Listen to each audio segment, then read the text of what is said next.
Hello everyone, welcome back to my channel. BB management ಮತ್ತು ನಮ್ಮ union ಕಡೆಯಿಂದ ಆತ್ಮೀಯ ಮ್ಯಾನೇಜ್ಮೆಂಟ್ ಬರೋರಿಗೆ ಅಭಿನಂದನೆಗಳನ್ನು ಸಲ್ಲಿಸ್ತೀನಿ. ಇವತ್ತು ತುಂಬ ಎಮೋಷ್ನಲ್ ಡೇ ಆಗಿತ್ತು ಆ್ಯಂಡ್ ವಿ ಆಲ್ ಅದೇ ರೀತಿ ಸುಜಿ ಸರ್ ಗಾರ್ಲ್ಯಾಂಡ್ ಅನ್ನು ಹಾಕಿ ಅವರಿಗೆ ಸನ್ಮಾನಿಸಬೇಕಂತ ಕೇಳ್ಕೊಳ್ತೀನಿ.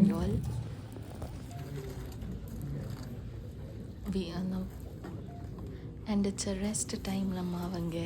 ಅದೇ ರೀತಿ ಪೇಟವನ್ನು ಚವಾನ್ ಸರ್ ಅವರು ಹಾಕಿ ಅವರನ್ನು ಗೌರವಿಸಬೇಕಂತ ಕೇಳ್ಕೊಳ್ತೀನಿ. ರಿಟೈರ್ಮೆಂಟ್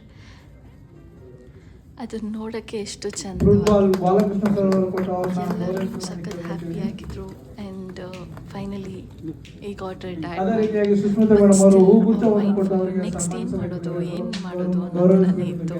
ಆ್ಯಂಡ್ ABBಗೆ ಹೋಗಿ ಅಲ್ಲಿ ಸ್ಪೆಂಡ್ ಮಾಡಿದ time it is like super. We had a great time there. 39 years of experience. It was a beautiful journey of us. ಅದೆಲ್ಲ ನೋಡಿದ್ಮೇಲೆ even we all felt very happy. Yeah, it was nice.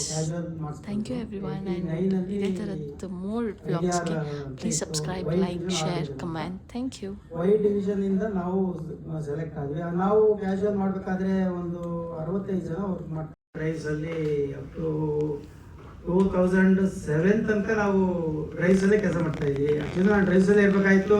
ಅದ್ಯಾವುದು unexpected ಅಂತ ಈ ಕಡೆಗೆ ಹಾಕಿ VRS ಕೊಡ್ತಾರೆ. ಯಾರಿಗೂ ಥರ VRS ಕೊಡಬೇಡ್ರಿ, ಯಾಕಂದರೆ ಎಲ್ಲ ಇನ್ನು ಇವಾಗ ಬೆಳೆದು ಬದುಕಿ ಅವರು ಇದು ಮಾಡ್ಕೊಳ್ಳೋ ಅಂತ ಸ್ಟೇಜಲ್ಲಿ ಇರ್ತಾರೆ. ಮ್ಯಾನೇಜ್ಮೆಂಟ್ ಹೇಳ್ತಾರೆ ಅವ್ರಿಗೇನು ಆಗ್ಬೇಕಾಯ್ತು ಹೇಳ್ಬಿಡ್ತಾರೆ. ಬಟ್ ನಮಗೆ ಕಷ್ಟ. ಬಟ್ ಏನಂದರೆ ರಂಗನಾಥ ಹೇಳ್ದಂಗೆ ನಾವೆಲ್ಲ ಎಂಡಲ್ಲಿ ಇರೋದ್ರಿಂದ ಇನ್ನೊಂದು ವರ್ಷ ಇದೆ. ಬಟ್ ನಮಗೆ ಯಾವುದೇ ಕಾರಣಕ್ಕೆ ಏನು ಪ್ರಾಬ್ಲಮ್ ಇಲ್ಲ. ಎಲ್ಲ ವಿಧದಲ್ಲೂ ಚೆನ್ನಾಗಿದೆ. ABB ನಮಗೆಲ್ಲ ಚೆನ್ನಾಗಿ ಕೊಟ್ಟಿದೆ. ಬಟ್ ನಾವು ಬುದ್ಧಿಯಿಂದ ಅದನ್ನು ಉಳಿಸ್ಕೊಂಡಿದ್ದೀವಿ. ಅದು ಮೇಯ್ನು. ಸೇವಿಂಗ್ಸ್ ಮಾಡ್ಕೊಂಡಿದ್ದೀವಿ. ಮಾಡಿಕೊಂಡು ನಮಗೂ ಏನು ತೊಂದರೆ ಇಲ್ಲ. ಆದ್ದರಿಂದ ಮುಂದಿನ ಹುಡುಗರಿಗೆ ಯಾರಿಗೂ ತೆಗಿಯೋದು ಬೇಡ. ಆ ಥರ ನೋಡಿಕೊಂಡು ಸುಜಿತ್ ಸರ್ ನೋಡಿಕೊಂಡು ಹೋದ್ರೆ ಅಷ್ಟೇ ಸಾಕು. ಬಟ್ ಎಲ್ಲರಿಗೂ ಒಳ್ಳೆಯದಾಗಲಿ. Thank you.